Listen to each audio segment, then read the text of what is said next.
हम कहीं भी हनुमान जी के मंदिर में जाते थे तो हनुमान जी का जो सिंदूर है वो बीच में नहीं लगाते हैं, जो पुजारी गण होंगे वो यहाँ ये भौहें जो हैं इनमें लगाते हैं, इनके ऊपर लगाते हैं।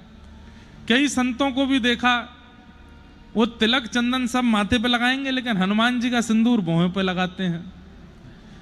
मैं सोचता था कभी तो पूछूंगा इस बारे में कि इसका अर्थ क्या है। कई मंदिरों में मध्य पे भी लगाते हैं, उसका कोई दोष नहीं है, पर मन में आता था कि इसका उत्तर क्या होगा। और सही बताएं, कल महाराज जी भी यहाँ आए थे, हमने पूछा नहीं किसी को, लेकिन हाँ जब कोई मन में अपने आप समाधान आता है उसके बाद मैं गुरुदेवों से पूछ के करता हूं कि ये समाधान उचित था कि नहीं। तो मैंने रात्रि में एक महापुरुष से पूछा भी, तो उन्होंने कहा ये बिल्कुल यही कारण है।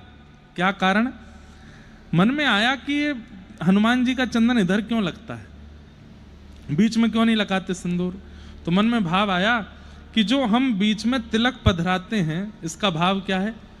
ये लाल श्री जो हैं ये कौन है? श्री जी हैं, जानकी जी, लक्ष्मी जी, राधा रानी, किसी भी भाव से ये श्री जी हैं। और ये जो दो श्वेत ठाकुर जी के तिलक हैं ये भगवान के चरणारविंद हैं और नीचे सिंहासन है। तो हनुमान जी महाराज मानो मन में भाव रखते हैं कि जानकी जी बैठी हैं, राघव जी के दोनों चरण हैं, चरणों के और जानकी जी के ऊपर हमको नहीं, हमको नीचे चरणों में बैठाओ, यहाँ पे बैठाओ। इसलिए हनुमान जी का सिंदूर जो है वो यहाँ लगाते हैं। लेकिन जो माथा सूना रखते हैं उनके तो यहाँ बिल्कुल बीच में ही पधराना चाहिए। लेकिन जो तिलक स्वरूप लगाते हैं, जो नित्य तिलक स्वरूप धारण करते हैं, उनको अलग से अगर तिलक भी कभी करना हो जाए, घर पे महापुरुष आते हैं, घर पे संत, तो उनको भी यहाँ ही पधराना चाहिए। और हनुमान जी का जो चंदन है वो तो सिंदूर वो पधराया ही नीचे जाता है कि हम तो चरणों में रहते हैं।